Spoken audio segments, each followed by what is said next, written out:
Test match रु out हेले रोहित शर्मा। हाँ दर्शक बंधु, बांग्लादेश विपक्ष खेला जाउथबा टेस्ट मैच रे रोहित शर्मा आउट हो जाती कारण गत मैच रे से फिल्डिंग कला बेले आंगुठी रे गभीर आघात कारण से मैच रु बाहर होइतिले एवं शेष दिनिकिया मैच रे ताबड़तोड़ बैटिंग करी मध्य भारत को जिताई पारि नथिले कारण तांको आंगुठी रे गभीर क्षत होइतिला बा आहत होइतिले एवं से दृष्टि बीसीसीआई पक्षर एक गुरुत्वपूर्ण निष्पत्ति निया जाइछि जे रोहित शर्मा आगामी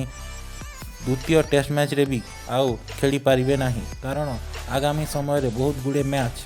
हेबाकु थिबा बेले एबे बीसीसीआई पक्षर रोहित शर्मा को द्वितीय टेस्ट मैच रु दूरे रखा जाइछि एवं रोहित शर्मा द्वितीय टेस्ट मैच खेलिबे नाही। आपण बुझी पारुथिबे जे रोहित शर्मा को जगह रे किए एबे प्रथम टेस्ट मैच पर द्वितीय टेस्ट मैच खेलिबो। शुभमन गिल तांको स्थान नहीं पारती पूर्व भली किंतु एबे रोहित शर्मा आगामी समय बहुत गुड़े गुरुत्वपूर्ण मैच मध्य बाकी रही